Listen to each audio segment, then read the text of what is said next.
Okay, so we're going to get started. Welcome, audience, to the open discussion that we have today on the topic of the career path of circus artists.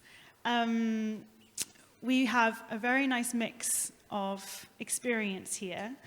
Over here, we have Britt Timmermans from Holland, from the Netherlands, from Not On Hands company, who play tomorrow evening. Very excited. If you don't have your tickets, get your tickets. Next to me, there is Lido Dietmar, Hungarian-Russian. Half-half. Yeah, like strong 50%. Okay. Juggler. By trade. Juggler and author. Yeah, we'll hear more about that. But yes. Yeah. Then we have Christina Velai, aerialist, Hungarian, and Kristóf Várnagy, choreographer, dancer. Okay. Feel free to, as we go, share a little bit more about your bios. Oh, actually, let's go round. Maybe we can. Yes. Yes. So. So I start. Great. So, okay, I'm Lido Dietmar. As she said, performer, author, and coach, I guess. Juggler by trade. I've been performing with companies like Cirque du Soleil and Circus. My general path isn't exactly typical as a performer because, well, I started quite late for circus standards, around the age 18 or so. And, well, it's special because I come from a circus family, fourth generation Russian-Hungarian circus lineage. And for that standard, I never planned to become an artist, but then, well, once I decided to become an artist, I spent all my time on not only practicing, but maybe more importantly, to research how progress works in practice to make up for the lost time.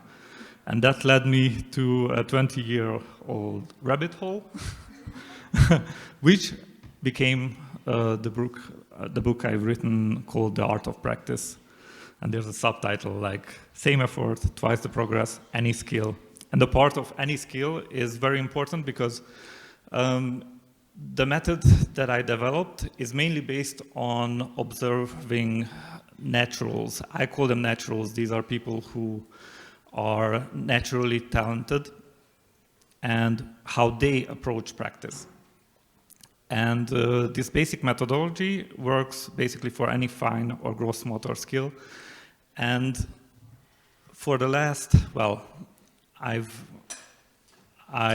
kind of not stopped. I'm in a constant cycle of retiring and coming back once a year.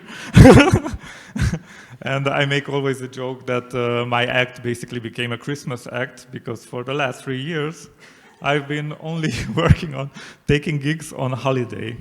And it's because it became kind of my second profession. And my main profession became coaching professional athletes online. And skill-wise, it's very, there's a lot of various skills, like some of them are pro tennis players, some are pro snooker players, but among my readers, which is more than, I guess now more than 10K people, are dog trainers, equestrians, like basically any skills, some skills I never even heard of. Now I know about them, but like pickleball, it's a thing in America, but I have no idea about that kind of things. And that became my basic path now. And it's very rewarding for me to see the results that it gets. So that's, I'm ready to give it off to somebody else. Thank you. I'm Britt, and together with my colleagues Mario and Thijs, we formed Not On Hands. We just found out we met each other 10 years ago, like in a week, so we have an anniversary. Yeah, and we started the company 8 years ago when we were in school. We studied in Code Arts, Circus Arts in Rotterdam, the art university, and graduated 2019. And since then we made 4 shows on our company name with Not on Hands. And we play in some other shows of other companies, but we always focus on staying with the 3 of us. And we made 2 indoor shows from 1 hour, which one of them will play here tomorrow, Concrete. And 1 outdoor show of half an hour and some site-specific show.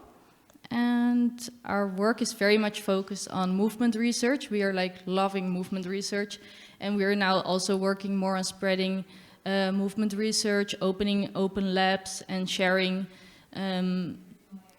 like creative ideas and not necessarily keeping ownership of ideas, but also sharing it with people and saying everybody can use it and be free with it, which is something that we worked a lot with in our last show and is also important for us in our work. So yeah, that's it. Looking forward to hearing more about you guys. Okay, Christy? Hi everyone, I'm Christina. I'm a professional aerialist and dancer. I'm formerly a classical ballet dancer. I started when I was 6, and this 12 years of classical ballet path gave me the perfect basis to become an aerialist later. The way I joined the circus was basically I wanted to learn only acrobatics, and I ended up realizing I'm quite untalented on the floor, but my movements were enough graceful to, after developing the muscles on the upper body, it became a ballet dance in the air. So my first discipline was aerial silks. And the market gap I could catch, since it's quite hard to enter in the market with silks right now was in 17. I entered in the market with combining classical movements and story and big drops, so I could get some attention with this different approach on silks. And after I just moved to other disciplines, I was always curious to learn something else in the air. As most of the aerialists, we are low-key generalists in the air. So later on, I joined to a duo I'm currently working in called Body Trapeze. With my partner, we recreated the whole concept, and we started to, as soon as the world opened up the doors after the COVID, we started to tour, and we were honored to perform a lot of renowned stages around Europe, and we got to work with Cirque du Soleil in a new creation, and it's been a long and busy 5 years kind of behind us, and during these years I was happy to coach, to do stretching workshops, to help other artists to create choreographies or create movement for their acts, because this is what I truly love, creation, and it can be creation of a cake or creation of an act or creation of anything. I'm just glad to put things together and make it visually appealing. So this is who I am. Thank you. Hey, my name is Kristóf, and I'm the outlier from this group. I have to come clean. I'm a dancer, and I'm honored to be here with these amazing circus artists. I have very far connections with circus. I'm a tourist in circus arts, I would say. I am now a soon-to-be retired dancer and a production manager at the company Circus, and I had some circus skill experiences with Kuhlberg Ballet. I performed on Chinese pole, and in Circus I performed on aerial hoop and on a strap on our piece called Ima. So I have some understanding of what the discipline requires. But I think the most relevant experience that I have is that as a teacher I work with circus artists and I taught them dance, and also as a dancer myself I was forced to learn some skills as a circus artist. So this is my closest connection to the arts. Okay, so welcome. I guess I'll introduce myself a little bit as well, because as I moderate, I can contribute because I'm a circus artist myself. So I'm British, but based here for the last 7 years. I'm an aerialist, and in the last 7 years, I've done a bunch of different projects. Created an act, a duo rope act, then worked with 1,000 Faces. One of my collaborators is here, Marta. And I'm also an artist in a Croatian company called Circus Collective. We created a show called Construct. It was a Circus Next finalist in 2023. I perform as a soloist as well, and I teach my work. And I also am the founder and organizer of the Budapest Aerial Meeting. We got the 4th edition this year. So done many things. And so I think between us, we have like a wealth of knowledge and very vast experience from traditional, you've worked in kind of traditional settings, commercial settings, huge companies, Cirque du Soleil. You guys are very much making your way through the contemporary. And then we have also working with Recirco as well. So nice. Let's look at the first question. We might have already touched on it a little bit. So what inspired you to choose circus as a career?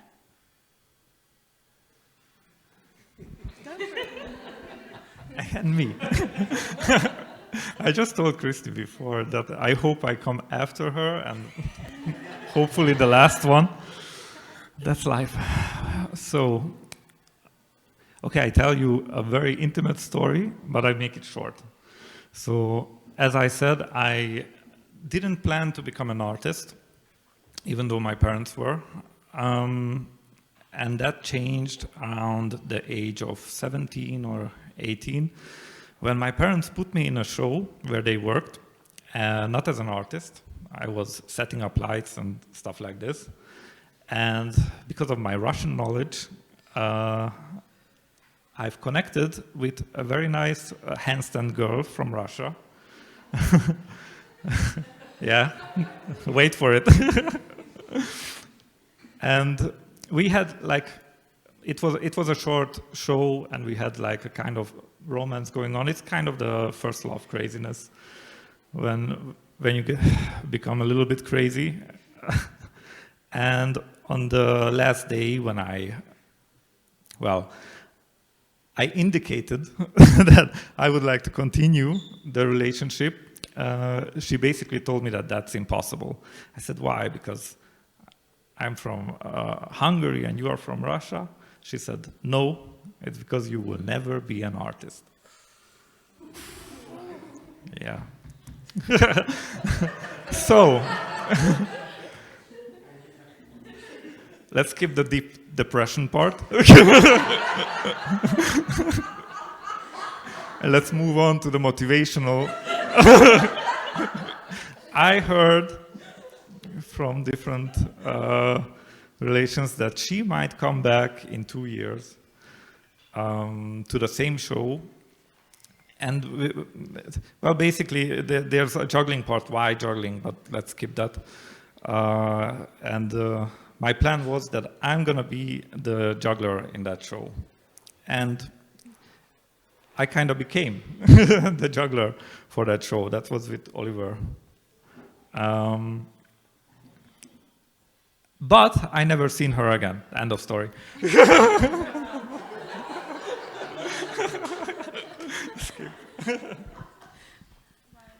My story is a little less dramatic, maybe.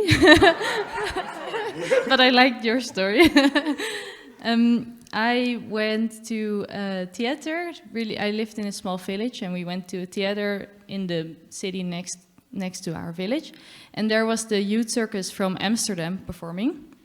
And my mom was like, Brit, you should really go to Amsterdam every Saturday and train with the youth circus because you will love it. And then I went there, And I loved it, and I went every Saturday, and then every Tuesday, Wednesday, and Saturday, up and down to Amsterdam. It was like 1 hour or 1.5 hours traveling. And then I joined the performance group, we played a lot of shows, and we played it a lot in Amsterdam and small festivals. But then we also traveled further when I was like 15. And then our trainers, who were really nice, and then later also founded a production house for Circus in Amsterdam, Tent. They told me to do the pre-education of Codarts, which then I went to every Saturday. And from there on, I auditioned for the school, and I just rolled into it, and I loved it, and I also loved meeting like so many people, and it was so international and very, very friendly, like from when I was 8 until still now. Lovely people all around. And I think that was a big motivation to continue with the circus, because it was very free and friendly everywhere we went. Yeah. Yeah. Yeah. So, as I mentioned, I used to be a dancer, and after I joined to this academy, I learned some acrobatics. We ended up going to the Capital Circus to watch every show, and in 2016 there was a water show, and I remember I had a very shitty place back next to the orchestra, and there was a pole act with these water fountains around and everything. And even though I used my head was just around dance, I'm doing this just for fun, but I will be a dancer. But on that show, on that pole act, I was like, I want to do this, and my mind flipped. That I want to pursue my career as a circus artist. And fun fact, 1 year later, I was on the show, in the summer show in 2017.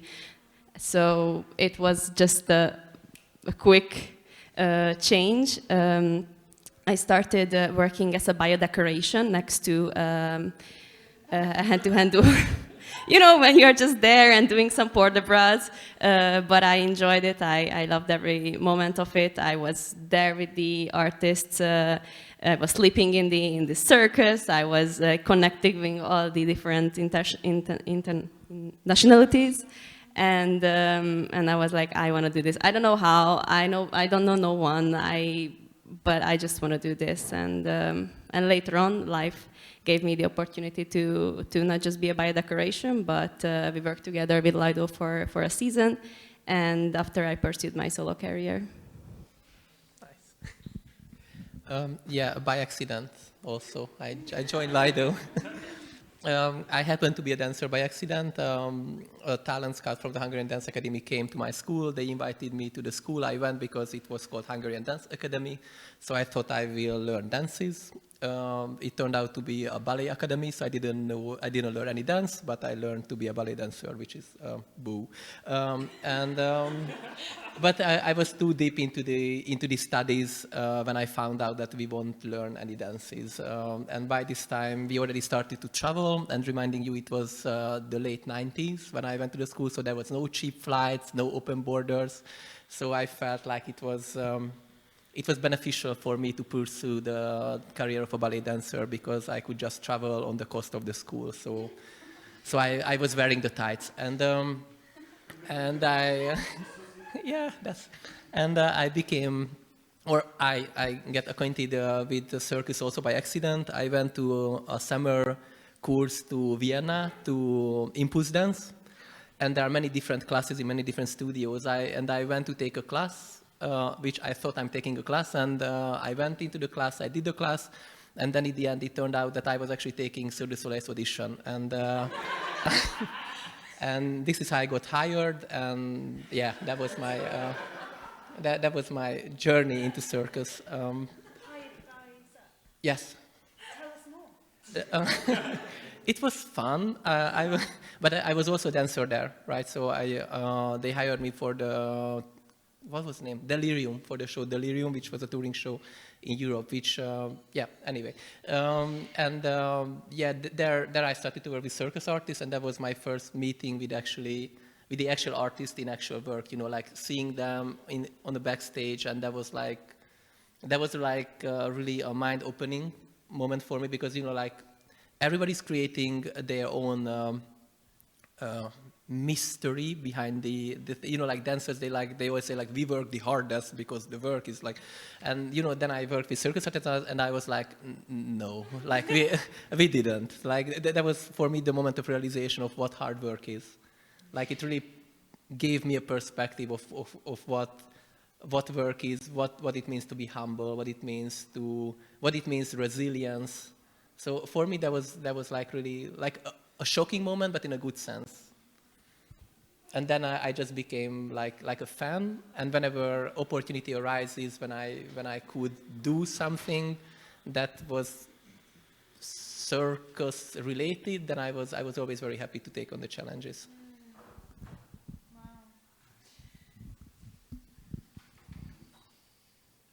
Me? Yes. Oh, okay. I think my mum took me to some youth circus days as a child at Circus Space, which is now the National Centre. I've got some vague memories of going to these circus days, of also going to some cabarets, and I thought it was interesting, it was fascinating, but I didn't click with it until I watched Cirque du Soleil, Kadam. I was 11, I watched a DVD, and then I was like, Mom, I want to do that. And it wasn't anything particularly, like there wasn't a particular act, it wasn't the aerial really even in it. I think it was just like the magic, the ensemble, and just the colourfulness of what circus was that fascinated me. And then I started to do some floor acrobatics, didn't really get on with it, and then I finally found aerial classes when I was about 13, 14, and that was it. I was like, this is the coolest hobby I could ever do.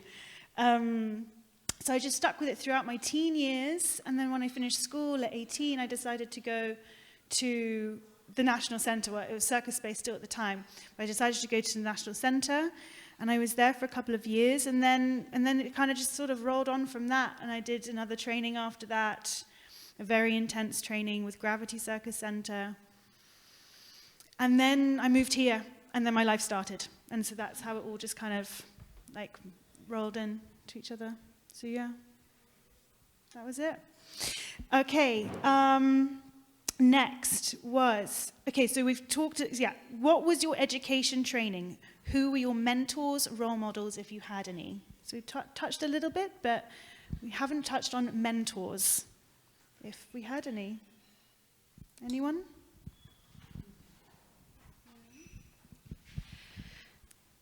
So the reason why I pursued, my heart and soul was Circus, and the reason is Yekaterina Shustova.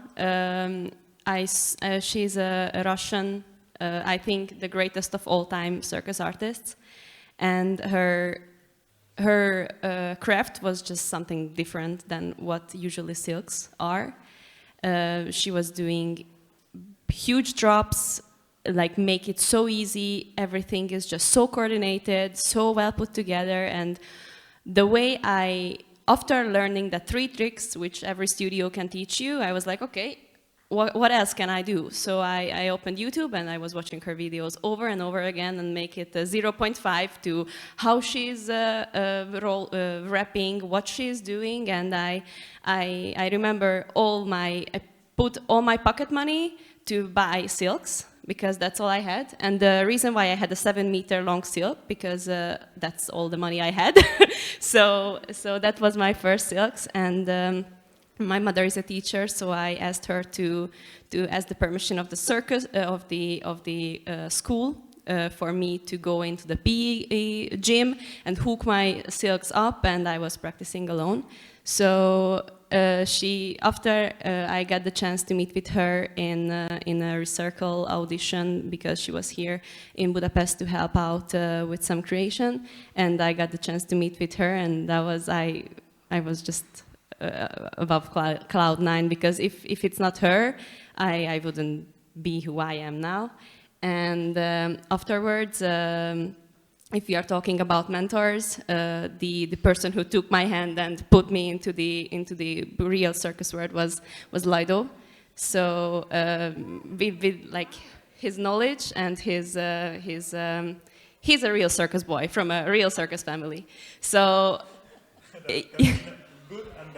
exactly. So I was just the enthusiastic, green-eared little dancer girl who wanted to pursue an aerial career, and having someone who is actually in the industry and seen many things, and how the politics and everything is working behind, and how marketing works.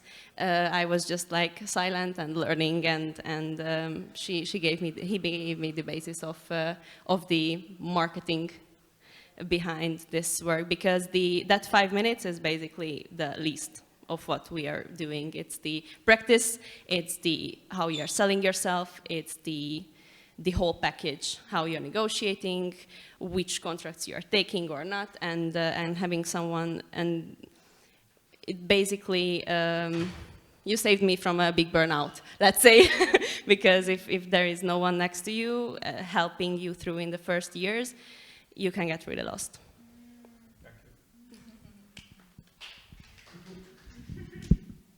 Is it me? Yeah, I don't know. I think I haven't had like a person. I was, well, first of all, to do justice, it wasn't what I expected from the Hungarian Dance Academy, but they taught me well, so they were giving me a good basis to later on to work with. And I was lucky enough to work with amazing artists as colleagues, and I think the surroundings, like in the case of Lido also, I was very lucky to work with mature, experienced artists, and they could really show me the actual way, because in the school you learn something and then reality visits, right? And then you see how life is. And I was very fortunate to work with amazing people that they took the time and the effort to nurture me and to lead me through my career. And there are plenty of names which would take forever for me to, but yeah, the surroundings and the context raised me.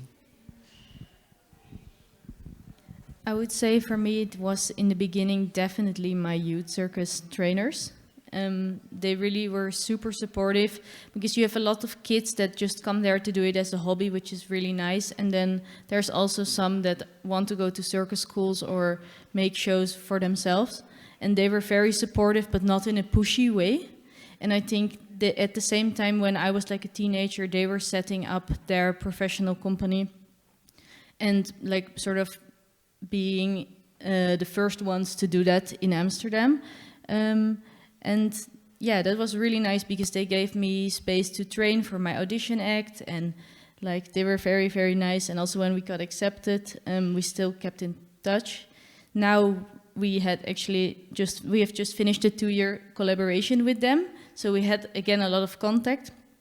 And then some other role models, I would say people that I met during my studies and that are friends, but as well when I have like a situation and I don't know how to deal with, and they're like a little bit more experienced, then I can call them and speak with them about it, and at the same time work with them, and at the same time like have a drink with them. So yeah, like a lot of friends and colleagues that are inspiring for me.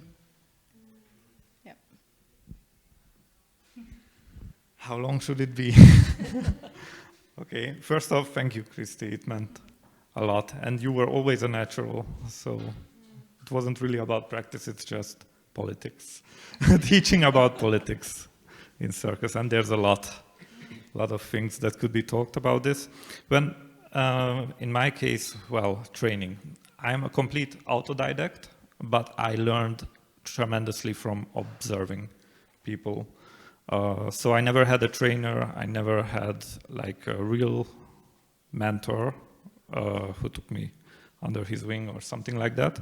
That goes for circus politics as well as everything else, but that's sometimes a good thing, because some people, a lot of people teach who shouldn't teach and giving bad advice. I tend to listen to people who are not giving advice, but I go for them to ask for advice. They are usually giving out very good advice, but, well, can I talk more about observing? So, one of the things was when I was starting practicing, well, of course, it didn't really work out well. I was practicing a lot, often 8 hours a day, but the progress just didn't seem to move forward. My performance, I remember the first performance, I dropped like 17 times, which is more drops than actually tricks I had. But that's fine. And well, I also came close to burning out from that. And because of my research, because I was reading a lot of books about just searching for ideas that I could implement that could help me out.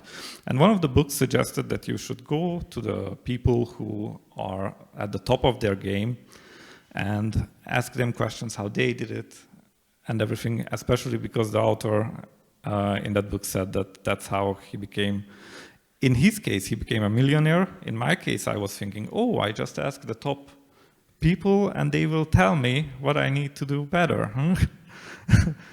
Because of my background, because I was, my parents were circus artists and we had the International Circus Festival, I had access to these people, kinda, through my parents or some way I could go to them and ask them. And the thing about it is when you ask people who are really naturals, they often, how should I say, they often give you advice like a bad graduation speech, like you have to love what you do, you have to work hard. I was like, man, I already do these things.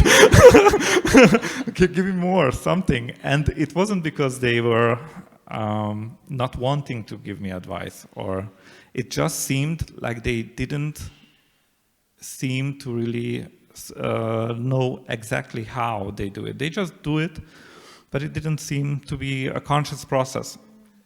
And the only thing that I seemed to be talented at was drawing. And when I went, I always traveled like 1 or 2 hours to a practice place and back. I see an advertisement about a course that you might know as drawing on the right side of the brain. Maybe some people know. In this course, they basically teach how to become really good very fast in drawing. And they usually do a drawing at the beginning when you didn't learn nothing about the techniques, and then a drawing afterwards. And usually the afterwards is like, so it's not even comparable. And so I went to this class, but I was already good at drawing. I never knew why or how. I guess I had the natural attribute. And because my drawing was good at the beginning, the woman who was a teacher came to me and said, oh, have you ever done this class before? No, I just like to draw. I love it and work hard on it. And she said something that stick with me for forever, because she said, oh, you might be a natural, who's just naturally talented. And the things I did, I wasn't conscious of doing them, and I seen that the other people who were in the class didn't do these things, and I started to connect the things that I asked the naturals in my profession, who were at the beginning just jugglers, but then later on I spread it out. And I understood that maybe they as well didn't know what they were doing. And from that point on, I stopped asking them questions and I only observed them. And I observed at the beginning just jugglers. Later on, I observed many other disciplines, and I found the little things that they were common in all of them. And if we had 2 hours, but I can if anyone goes to my Instagram, goes to my Facebook page and just messages the word strategy, they will get a 40-minute free lesson that will walk you through of one of the main pillars of practice, because trust me, we don't have time for that. And that's it. That's basically my road, and sometimes it's good to, it depends on the person, if it's good to have a mentor or not. It's always better to have not a mentor if there is no good teacher. It's very hard to find a good teacher. It's very rare that someone is a master of their craft. And just to attach to this thought, I'm also an autodidact. Also, like, I learned the basics, and I had the basics as a dancer. But having the empty gym in the school of my mother, just the video and me practicing alone gave me like the infinite opportunities how I'm developing my craft. So what I see as a common mistake with teachers, that this is how you should do it, period.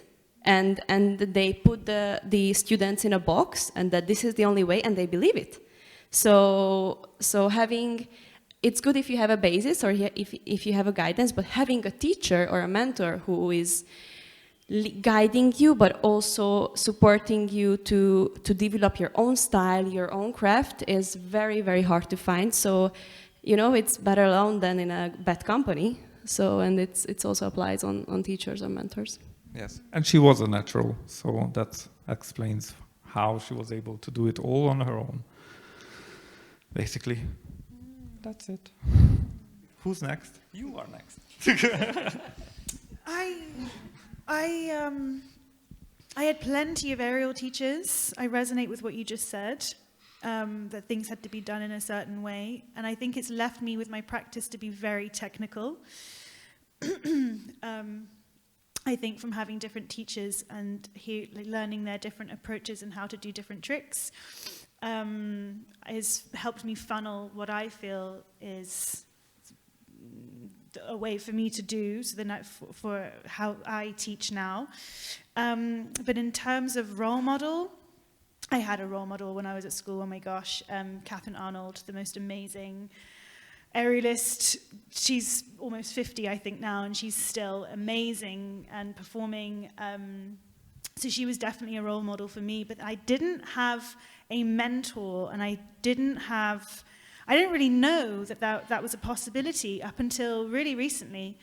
I did a leadership program called the New Horizons Leadership Program with Sophie, actually. We were both participants on this program from 23 to 24, so only last year. And it was a leadership program mentoring the next generation of circus and cultural leaders. And we all had mentors.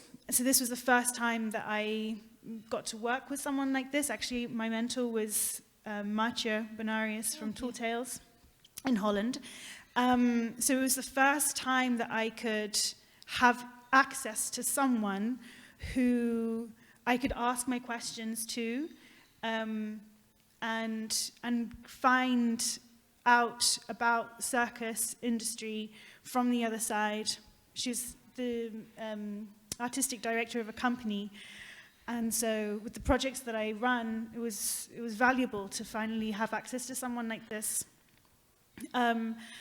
But I always had this feeling that I had to know everything and that questions were stupid. So dumb. Don't, ask your questions, they're all valid. So I only learned that in the last year, at the ripe age of 31.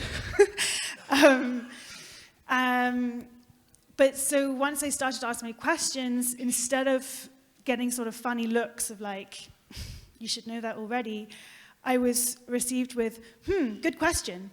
And then that inspired me to keep on asking questions. So I ended up spending that year going to talk with people who I had access to, like Christian, for example. We sat for 3 hours. And I was picking his brain, and many others as well, to finally understand, how do you do this career?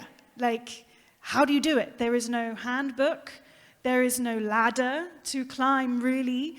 You're just kind of out there in the wilderness trying to find your way.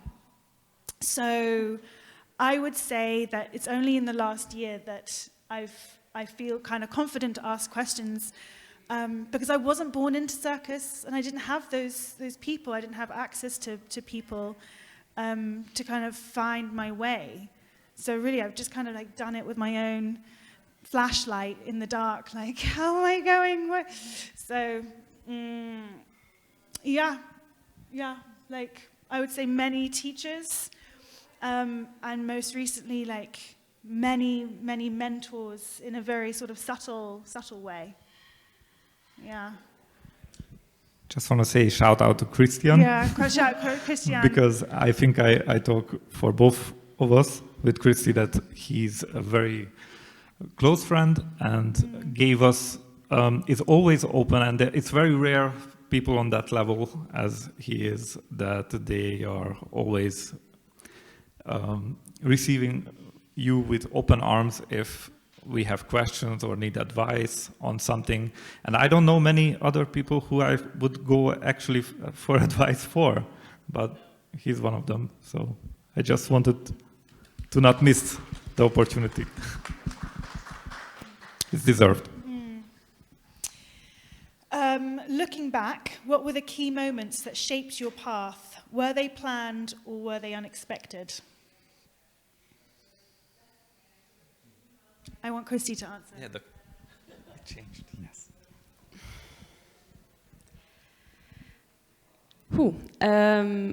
I need to realize at some point that what I like to do and what the market is asking for is two totally different things. So if I would like to make a living out of being an artist, I need to go for what the market is asking for. So I could be the best aerial silks artist in the world, but I still couldn't make it to the shows I wanted to make. So the approach I had to work in varieties, the variety tents the Spiegel tents are usually like 7 meters high in its best.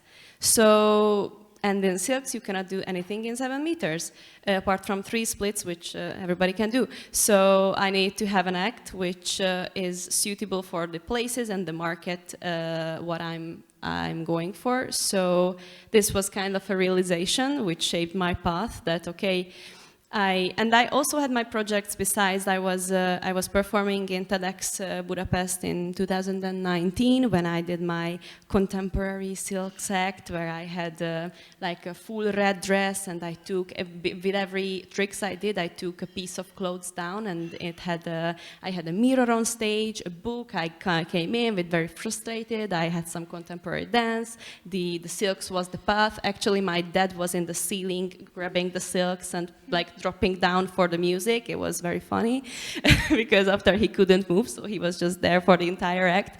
So I did this contemporary act just to entertain myself and to express my art around. But unfortunately, with these contemporary acts, I couldn't make it to the market I was going for. So I ended up finding, it was a good coincidence to Bettina, my partner. She was looking for a new flyer, and we reimagined the approach of Paris Trapeze, and we put together an act which is suitable for the market.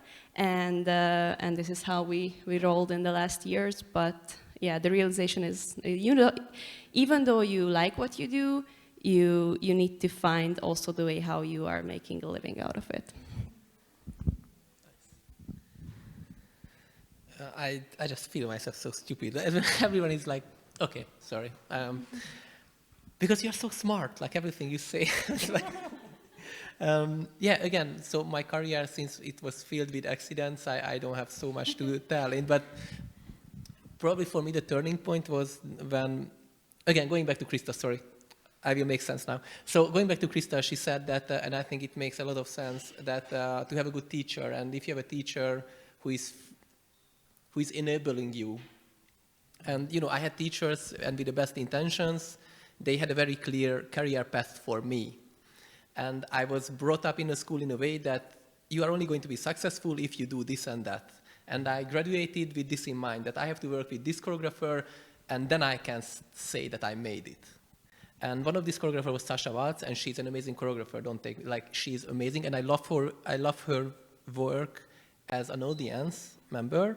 And I got offered by Sasha Waltz. She said, like, come work with my company. And And it was the most liberating things to say no to her.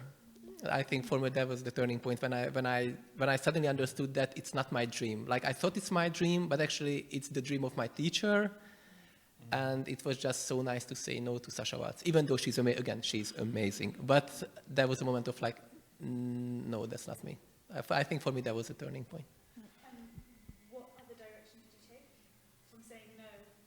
Where did that lead you? I went and I became a professional nurse.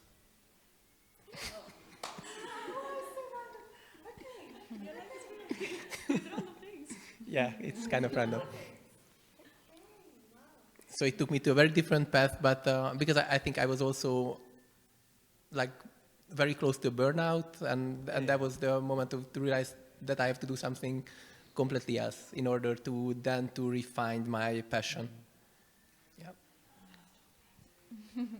All right.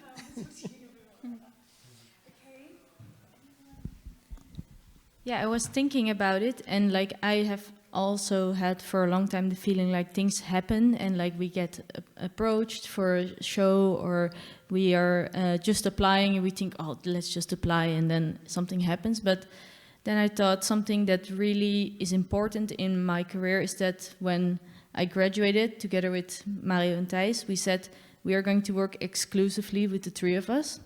Because with partner acrobatics, a lot of times you see that a company just needs or a flyer or a middle or a base, and then your contracts are starting to split apart and you don't have your core anymore, and often it's then also in other countries and stuff like that. And we said, okay, for 1 year we're just going to only do things with the three of us, because that's really what we wanted to do. And now we still have that rule 6 years later. And I think that was like a big decision, because a lot of times we still have it that companies ask for one of us. And now maybe if it's possible for a short period, we would maybe do it. But it has actually never worked out because we always were busy with the three of us. So that was definitely a key moment in my career.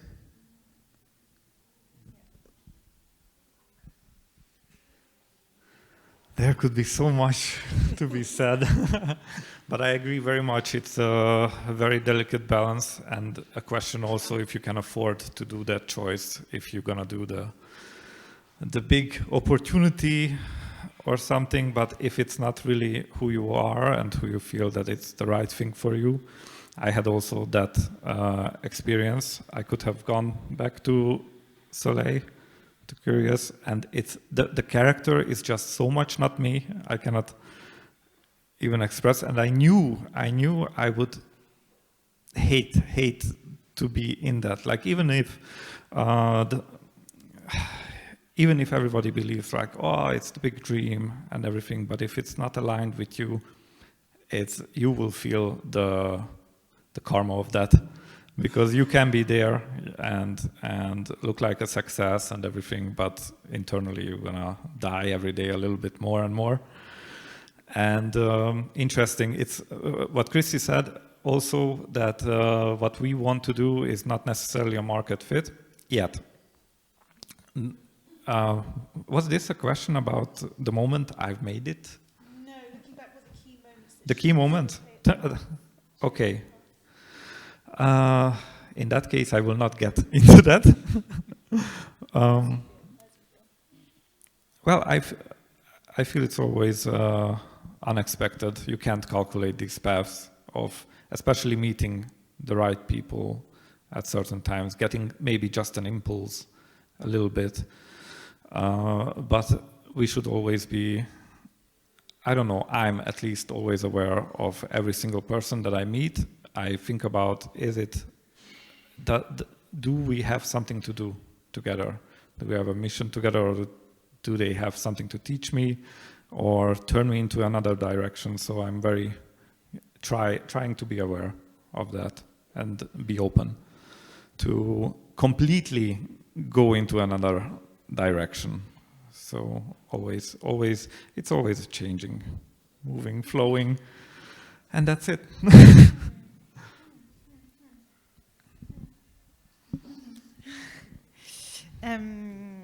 Yeah, I was curious about whether you guys had split up and to do other projects or other collaborations?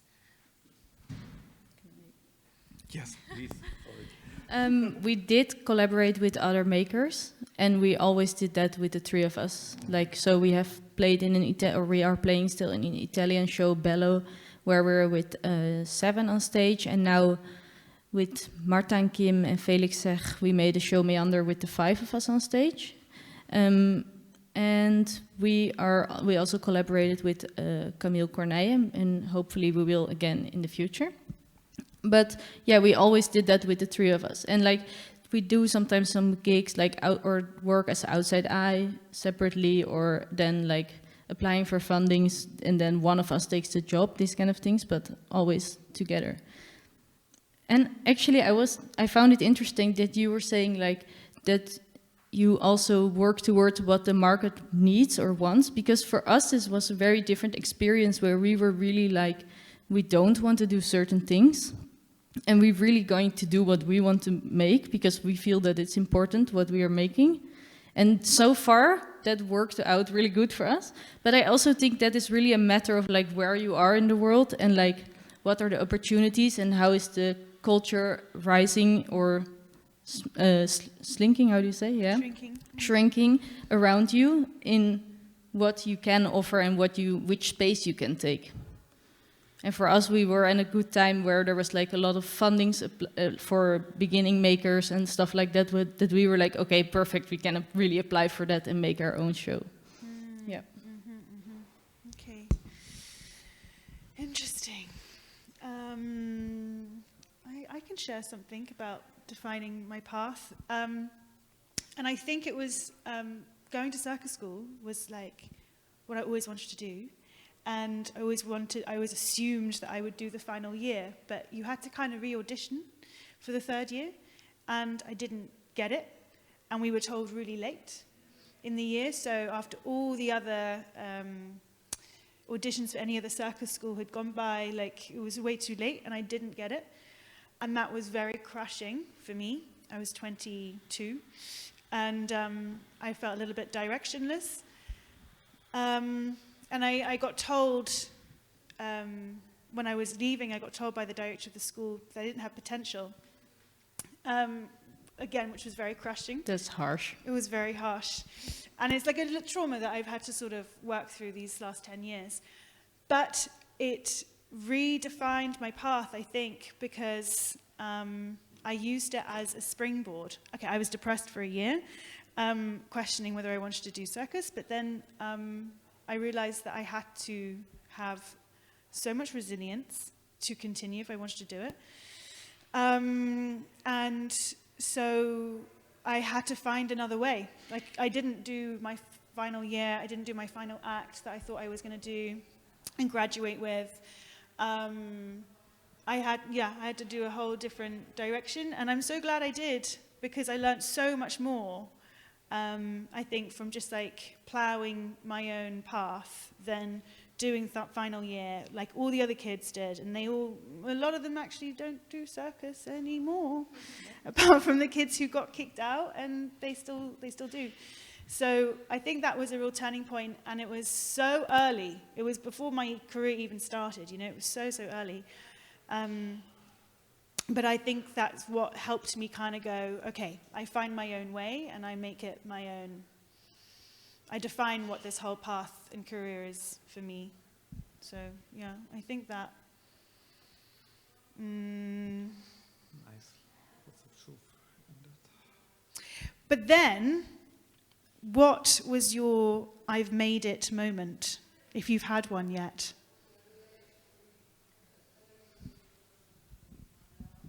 I don't know, are we there yet? I never had this moment, and I'm aware that I'm always just unsatisfied with everything I do, that I don't know if I will ever have the moment that I will say that I've made it. So I'm always in a rush, because I feel I'm always late, and this is the reason why I got where I am now, because I'm overlapping thousand projects, and I just want to go with the speed of the light because I feel I don't have time. Because again, it's a question of, as a woman in this industry, like if you dedicate your life to be an artist, then you choose that and you say no to other things in life. Or if you dedicate your life to have a family, or then you say no to this, because this is not an office job. You cannot work when you are 7 months pregnant behind the computer. This is not so like you need to decide what are your priorities. So for me, like I kind of want everything all at once. I'm that kind of person. So I don't think I had this moment, or I will ever have this moment. But sometimes I look on a project or an act I did, or a recordings I did, or like just small little like things, and I was like, that was good. So then I pat myself on the shoulder, but I don't have this euphoric moment of I've made it. But sometimes I can make something good.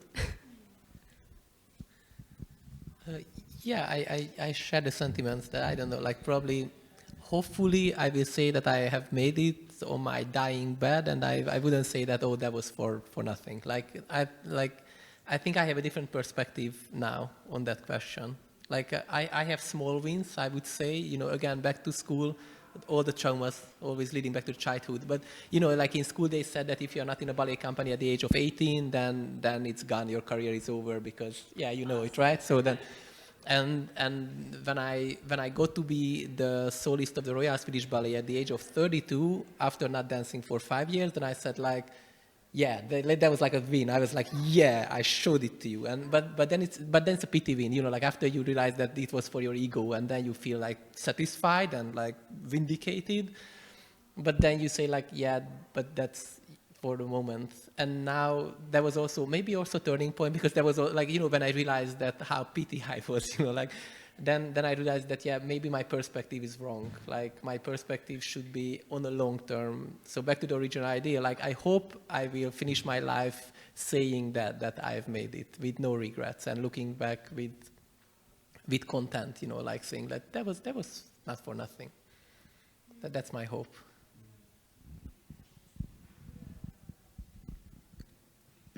I was thinking at first, like, of if I had that feeling of I've made it when we managed to play a big stage, or, well, then you have the feeling like I made it, but more like, okay, the act went well. But I think then I thought of this moment that it was after COVID, and we played a festival in Germany, and we played a couple of days there. And then on the first show, there was 2 women, and they were crying because they really were touched by the show. And first I thought like, well, maybe that's just how they were feeling, coincidence. But then it happened like during that period, because it was right after COVID, it happened like on so many different occasions that people were very touched by the performance that we did. And that was also something that was like, we are really sharing open with the audience, and they really felt it. And I think that was a moment where I'm still thinking like, wow, we really made it, because that was really important for us. And yeah, I think that is really like a big goal, that where I was thinking I made it, we made it. Yep. You go. I go. So, well, this is a big question, because I've been always, if I think back when I started become an artist and get on this hamster wheel of constant trying to achieve results, status, all the politics reaching higher and higher, more influence, more power to get to better places, and people believe that it's getting to a certain place or awards that's gonna make you like feel I don't know, content or something, and it's none of that. It's none of that. It's the ego stuff. That's as you said, it's just the ego that gets for a short time satisfies you maybe a little bit. Of course, it's great for marketing. It's great for the future, for better opportunities, but it doesn't really fulfill you internally. And as I was observing many people, some people really once they achieve it, you got two chances. Either you're gonna get stuck in that, and then you are this two-dimensional character that's always going for even, it's never enough, or it enables you to let it go and really search for the things that really fulfill you internally. And one of the things that I remembered when Christy said that it's not a market fit. However, once I created my act, and it was a very long process because I always struggled, like, how do you, she knows, how do you make, I always wanted a meaningful act, something that's really, and how do you do that with juggling, solo juggling? That ain't easy, I can tell you. But when I created something, and the realization was through love, creation goes through love. What I always search for before, what does the audience want, what does the market need, and never really even considering what I want, what I would like to see in my act. And I just collected all the things that I love. I love jazz. I love black and white Oxford shoes. I love stories. I studied a lot of movie scripting, directing stuff, and just putting all of it into something that I created basically for myself, that I also wanted to earn money from, but separate that from that. But it was really for me. I created something for me, and it fulfilled me so much. I didn't care where this act will be booked. I just wanted it to document it, that it exists. I got a video of it, and from that point on, that really fulfilled me, that it exists. I made it, and it's a perfect representation of who I am and what I like. So that was the moment for me that was completely internal. I didn't need even anyone to tell me if it's good or not. I didn't really care. Yeah, I just was so satisfied with it myself because it was something that I wanted to see, and that I believe it's a moment of I've made it for myself. Yeah, and then there's always a next, hopefully. I've made it, and it has again a lot to do with now being more aligned with myself and trying to be more true to myself and not taking jobs that sound amazing, but we already went down that path. Let's not do the same mistakes again and again and go into a different direction, even if it's not so smooth and more rough and we don't take the easy road. And that's why I'm working only on the holidays. That's it. That's really beautiful. Yeah, I think it's really important to have this kind of approach of like, it might not be like sort of status in terms of what company you've worked for that you feel that you've made it, but your own personal sort of small wins, and celebrating those. So considering that I started off with such low self-esteem from school, like I told you that previous story, to be honest, the fact that I'm sitting here with you guys is a made-it moment. To really, and I have had plenty, I think. One with 1,000 Faces. We created an act. Well, we created a whole show actually, and then from that show we had an extract, an act, a quartet, an aerial quartet. We made it in COVID. We didn't really get much feedback from anyone because there was no work in progresses. There was nothing, so we didn't know if it was good or not. But we took it to Circulacie, Contemporary Circus Festival in Poland, and when we performed it in the rehearsal, the other artists were watching. You know, when you do your rehearsal, the other artists, they applaud, you know, okay, nice, you did the lights, whatever. We kind of saw everyone's act. And when we did ours, it was silent. No one reacted.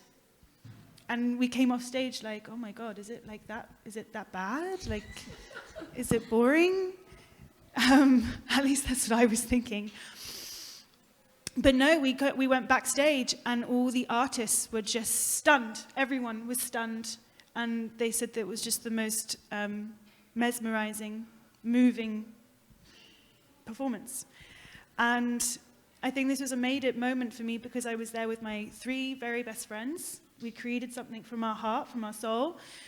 It wasn't circus and sitting on the edge of your seat like, oh my God, they're gonna fall. It's not like that at all. It's absolutely the reverse. It's meditative, if anything. And I think because we performed that, we received 2 awards for that. That was a made-it moment that circus doesn't have to be thrilling. It can be the opposite, and that can also be successful as a result. So I think that was one of my most made-it moments. Yes, I have a few others, but another time. So a little bit of like what you guys were saying. I think the honesty in your performance, the more honest you get, like and revealing of yourself, the more it's appreciated. Yes, because everything that we feel is so unique and our own. The more you feel that it's only for you, the more universal it is. Beautiful. Yeah. Yeah. Yeah. That's really beautiful. Yeah, I mean, more people can connect with that because they feel also that it's for them. Really nice. Does anyone else have anything else to add to this question, this topic? Yeah, it was really, yeah. I shut up. Okay, what motivates you to create as an artist? What is your core motivation as a performer? Discovery. Actually, for me, it's quite challenging. Like, I never like to actually perform. Like, for me, to do the show is a chore. Like, I love the build-up to a show. Like, I love the research. I love the creative process. And then, sadly, at the end, we have to do it. But it's... But yeah, for me, to absolutely the discovery, the observation, as you said, it's also to observe, holds plenty information. So it's not only just you doing it and being creative, but also you sitting down and observe others and understanding the surroundings, understanding the context, both culturally, socially, economically, politically. You know, like there is a lot of information, even just to look, I don't know, the colors. So like for me, that's what excites me the most. Like coming up with the idea and then follow through the idea and invest into the idea. What was the original question? What motivates you to create as an artist or motivation as a performer? I would start with inspiration. For me, music is the number one inspiration. Since I like all diversity of different musics from Ludovico Einaudi until hard industrial techno. So I like within 1 hour. So I just listen everything, and I grew up on classical music. So I got a chance to help out with the Carmina Burana recording last Sunday, and I was just like mesmerized by the opportunity to be able to hear this 2 times in a day. And on the other hand, I'm getting ready to a performance doing Japanese techno with Circus.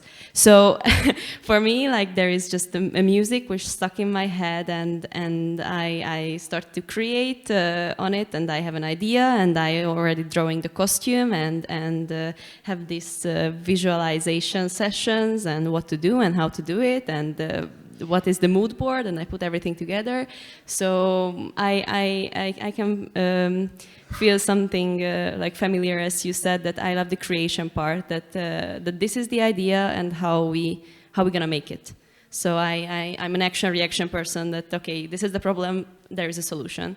So, and this excites me more than that 5 minutes on stage, I need to say, because I'm the type of artist who is doing the show like for themselves.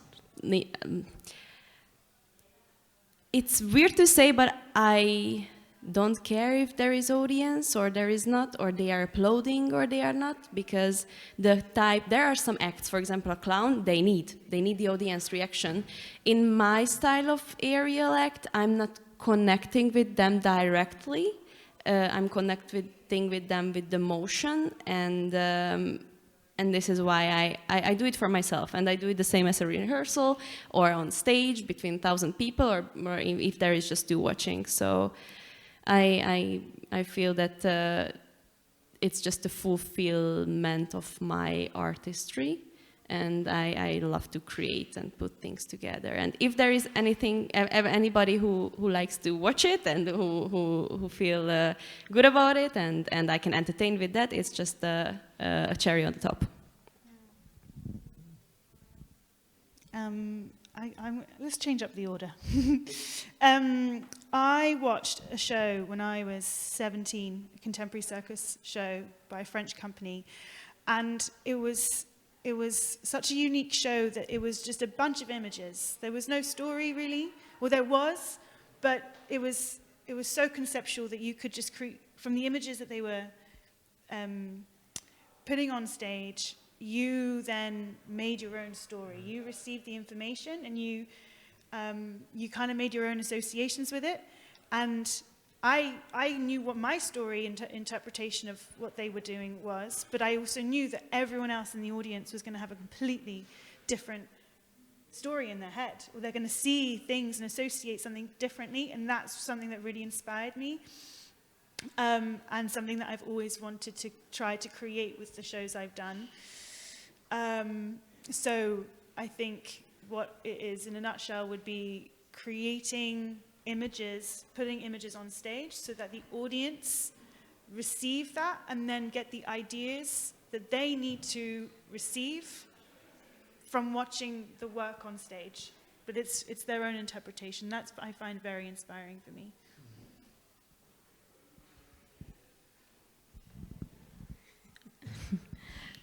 I think I go along a lot with what both of you said. Like, for me, the process of creating is very important, and something that really inspires me that we found like 2.5 years ago is like the endless opportunity of movement research. Like, our show Concrete is based on that it's you can always find more in one topic. If you are just rolling, you can, you're gonna spend a lot of time finding very bad things and very boring material. And then after 100 hours, suddenly there's one kind of roll that you're like, whoa, there's suddenly a diamond in this pile of earth. And this I find very inspiring and motivating. And yeah, I also want to share that, we have it in our movement research, but you have that everywhere. You have that with relationships. As long as you keep on digging and finding a lot of bad stuff, you can also find good stuff. And I think that in a research and in a creation process is, for me, very important. The question was inspiration. What motivates me to create? Okay, I think there was an evolution of it. Like at the beginning,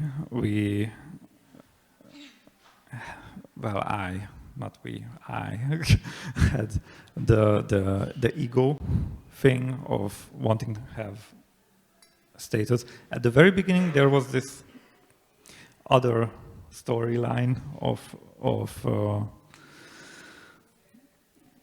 the love story kind of thing. But when that was over, I already invested so much into juggling that it made sense to continue.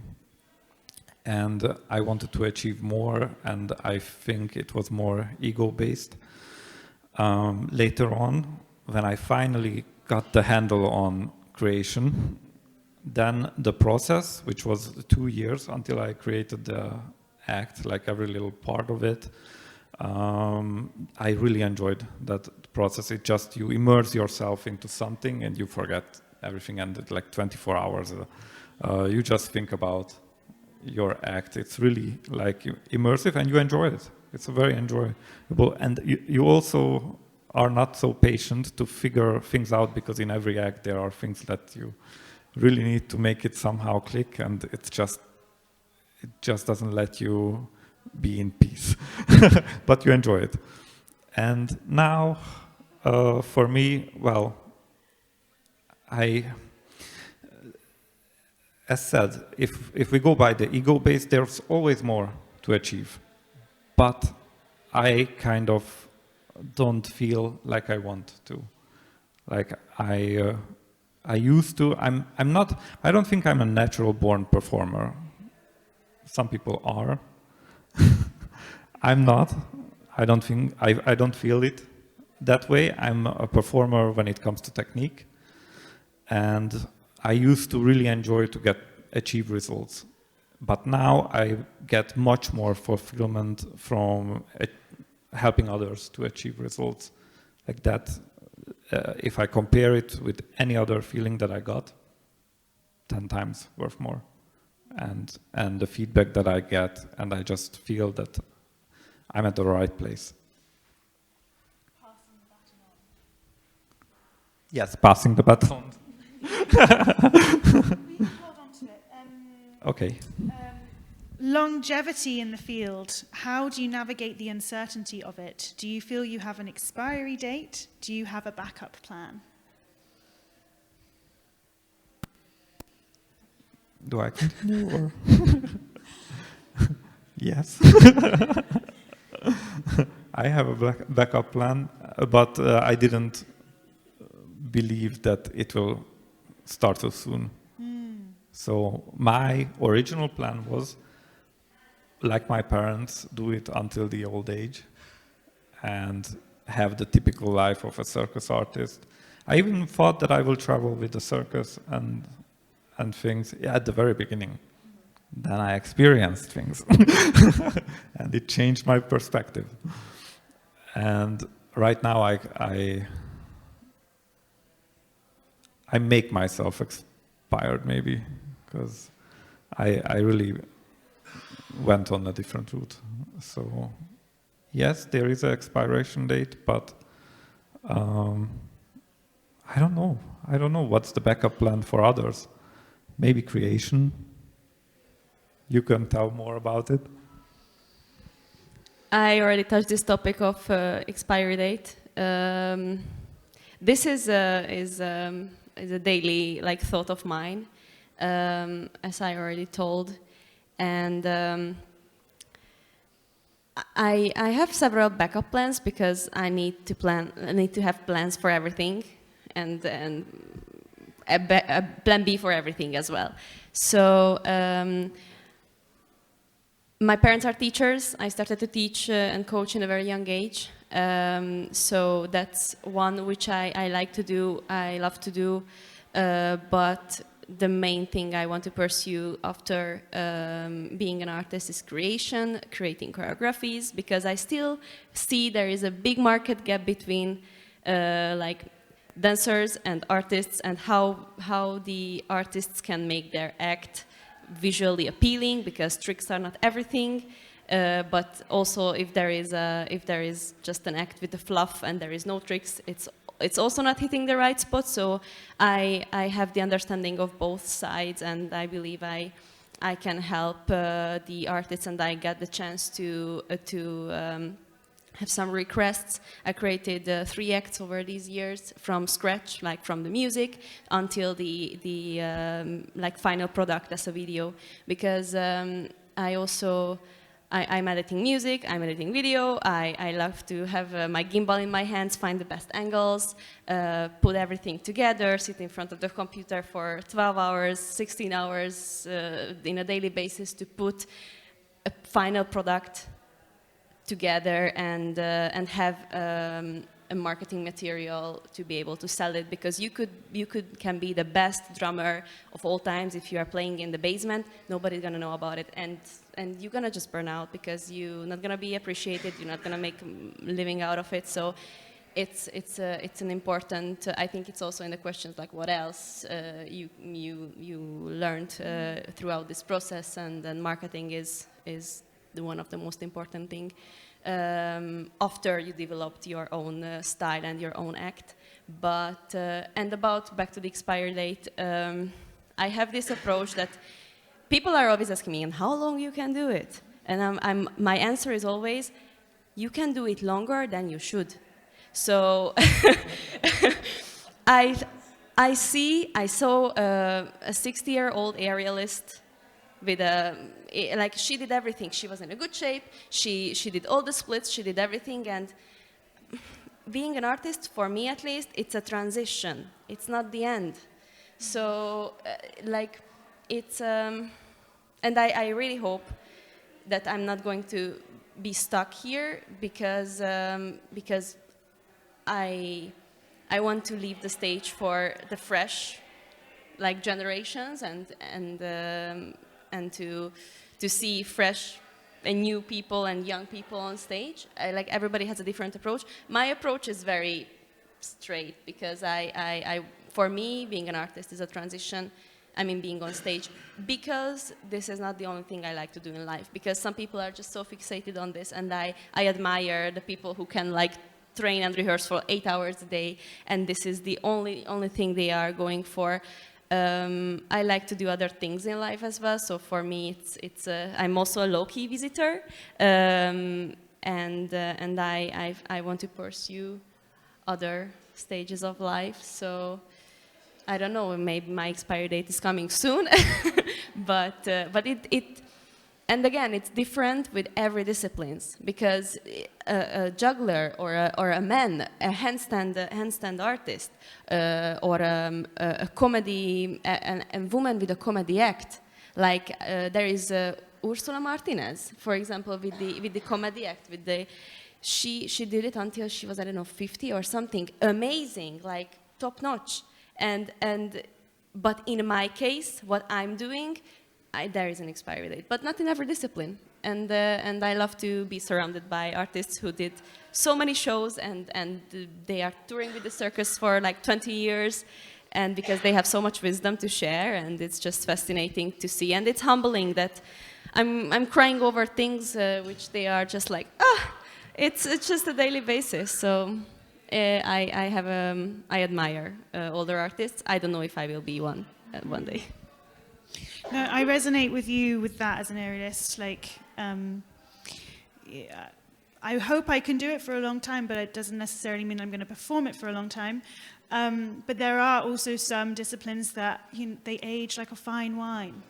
You know. So this was the right. Yeah. Right. So yeah, I phrase. hear you. I hear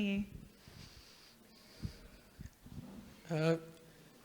Yeah, I think I've expired already many times, so that's why I can that's why I can resonate what Christos said, that yeah, it's about the transition. I love it. It's beautiful. It's a beautiful way to put it. It's transition that like I think COVID was such a huge cultural shock for artists that by default the A plan became the B plan. And I feel that also myself, I became like a seasonal performer. Like I perform when I can, but it's not my A plan anymore.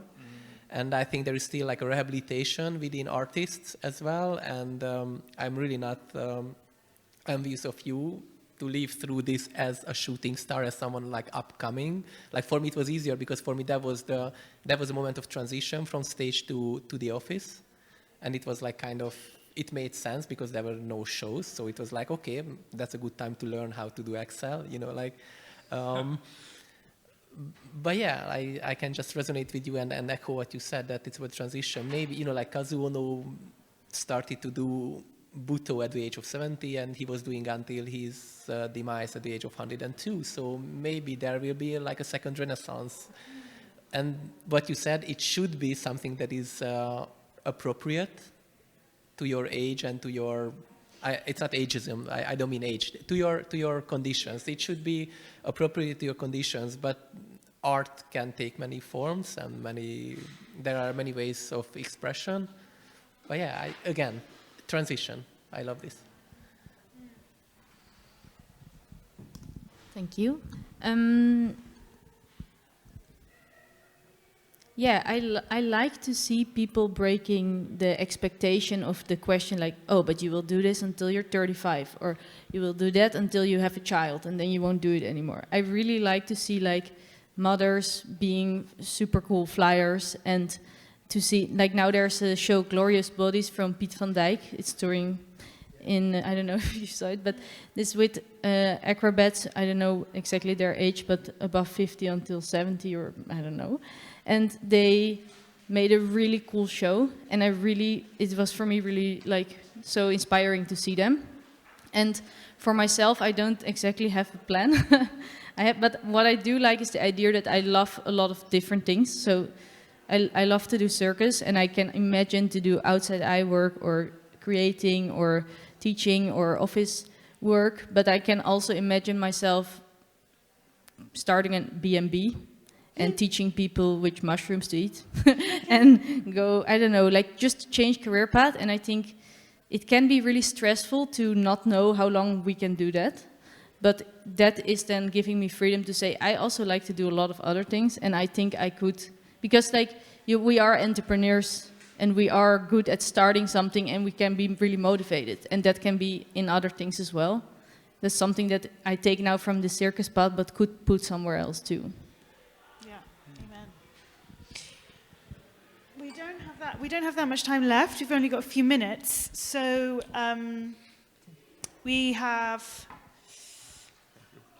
there's 3 questions left. What skills beyond performance do you think are essential for sustainable, successful careers, like what you just touched on? If you could give one piece of advice to your younger self, what would it be? I feel like that's a good one for you. What do you think needs to change in the circus industry to create better career opportunities for artists? So I just put these out there, and what you feel like you want to answer, I think we can start closing like this. The first one, probably. The first one, well, as said, online marketing, media production, networking, negotiating. But also it depends kind of what part of the industry you're in, because writing applications, looking for funding, this is so time-consuming. Yes, it very much depends on what you aim for. If it's the traditional artist route, then what I named, but I'm going also outside of this bubble and use everything I've learned in a different form. So it's just a transition, because I could not do what I do today if I haven't done all the experiences I did as an artist. That was question number 1. That was, but let's carry on. Christy, do you have something to add to this? About the applications, that the amount of, or the number of casting videos I've created is endless. Because, and again, like if I always need to reach out to someone to do it for me, forget about it. Or how many times it happened that we arrived to a new show and they are like, oh, but we're gonna change your music. And the music was 3 minutes and our act is 6. And they're like, don't worry, we're just gonna loop it after. And I was like, oh, no, send it to me. And I opened the laptop, I did it in half an hour and I sent it back. Is it okay? Okay, because it's like the quality you put out there, even though like you get the wrong music or you get the wrong costume or like but your face is going to be connected to that performance. So it's your responsibility. I could have said that like, okay, it's your show, I don't care. Like put me the 3 minutes music, loop it, and it's gonna be awful, but it's not my problem. No. My face is on it. So like I need to make sure that I'm bringing out the best of what I can do. So and again, having a skill set of like you open the laptop and you do what you need to do is essential. Otherwise, you cannot present the quality you need to present. Okay.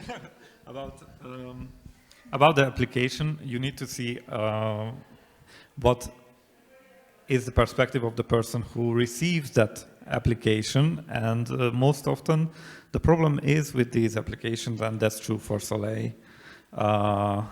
Not true for Recircle, because I know the person who took the application part very, very seriously. So the problem is with agents, usually, that agents have the freedom of choice, and they will not necessarily look through every single application and find the best person for the job. They find the first person that fits, because they don't have more investment or something to win from it than if just the job gets done, and that's a problem. That's a big problem. So you need to have several touch points. Somebody sends one email, not enough. You need to try to get them more. If they come to my website and watch the video, I get them with retargeting ads. They will see me for the next 1 year for sure. And cannot escape. So there are several different things that can be done, and that's again online marketing. We live in a digital world now, and even you can automate the process of emailing. You can write several emails that are designed, if you don't get a response, the next one goes out automated. These are all things that exist. Just the artists need to move with the, like it's a problem in the circus world that they don't move with the age of technology, but you need to do it as well as a performer and create good video material. It's all there, just need to learn. I want to hear from Britt, because you have a company and there's 3 of you, so how do you guys, what hats do you guys all wear? Thanks, no problem. Yeah, so we are the makers of the shows, like the artistic directors, and we worked for a while with an agency, which we don't do now anymore, so we are also doing the sales of the shows ourselves. And also, well, we have applied for loads of fundings, writing the fundings, and then, yeah, we basically did everything ourselves, and now we're working also with a production manager who is helping us out. Now we started the official company in Holland, and she's helping us out with like the official things with that. So we wear lots of different hats, and we definitely had some conflicts within the team, like because we had to find which roles we like and which roles we can take, and now I think that works a lot better. Like, okay, Thijs really loves to take care of the website, takes care of all the music, takes care of the videos. Mario and I are doing more of the emails because Thijs doesn't like to do that and we do. So yeah, that was sometimes difficult to find out, but that came with experience. And I was thinking about the second to last question about if you could give a piece of advice. Yeah, because what I definitely learned from, like, we have had a couple of mistakes that we made in the past and a couple of conflicts that we had, or not necessarily conflicts, but we wish we did it differently, and it always came down to communicate your doubts with the people you work with. In the beginning, I really thought, like, okay, I have to be professional, I have to put up my front, and I have to figure everything out internally. And I found out that a lot of people we work with are very, very nice people, and they want to work together. And if you communicate with them like, hey, I'm not sure about this situation, or I'm not sure how to navigate that, or I hear that you want to do this collaboration, but I'm not sure about it, I think that would help resolve a lot of conflicts before they arrive. So that's something that, like, communicate with the people you work with, the people you don't work with the people you like, with the people you don't like, communicate with everybody. And yeah, that was a lesson that we have learned in the last years. Yep. Communication is key. Yes. Does anyone else have any advice to their younger selves? It's gonna sound like a bad graduation speech, that don't compare yourself to others. And there is a place for everyone here. So doing a discipline which is quite there are a lot of aerialists, but the industry is saturated with aerialists, and you can go to the rabbit hole of there will be always a 6-year-old Russian doing things and tricks you can never even imagine be doing. So just don't compare yourself with the 6-year-old Russia, because again, you're gonna be retired when she's going to get there to perform. So first of all, not a competition, but again, what if there will be another couple doing the same what you're doing? There are like hundreds of shows in the world. Like, we can fit. Everybody can fit. You have a place. You have a place. Everybody have a place to go. So, and again, the more you focus on outside, the less you focus on inside. And if the balance is switching, it's not good for you. So do the French method, and focus on yourself. The graduation speech is over. Yeah, nice. I think with the best intention and with a lot of love, I would say don't do it. Like that's what I would tell to myself, and I would play the advocate of the devil, because I think if someone would have told me what the job will be, I would have still done it, but with a very different mindset. I feel that you know, when they're talking about performing arts, they are always talking about the glamorous part, you know, the carrot. It's always a carrot, and by the time you figure out the hardship behind it, you are already have made a lot of mistakes because you are unprepared, because you didn't know what will come. And yeah, like I'm a verse teacher, because I'm always telling the verse to the students at the very beginning, because I think they need to know in order to make an informed decision. And yeah, and probably they, like, out of 10, 8 will leave, but the 2 that will stay, they will stay. And yeah, this is, like, I would have given myself the chance to know more about the actual craft. And probably I would have respected my time, my craftsmanship, yeah, probably I would have much more self-respect, and I could have be a better agent of myself if I would have known, yeah, the dark side of the arts.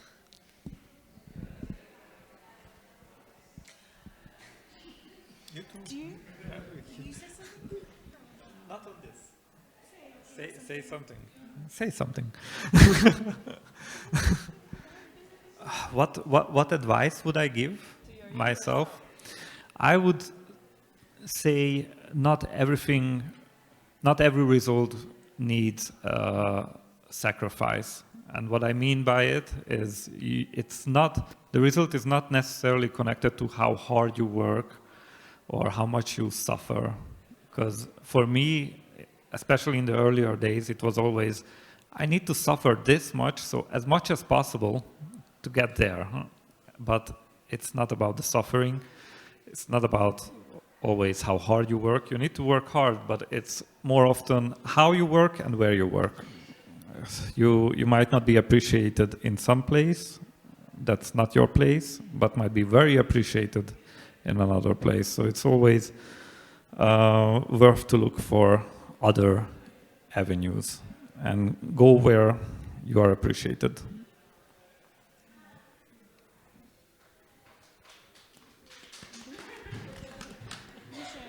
Yeah. We are a little bit over, so I think it's time to close, and I think this was a very nice note to end on, the advice. So thank you guys for sharing. Let's have a little round of applause for this. Thank you.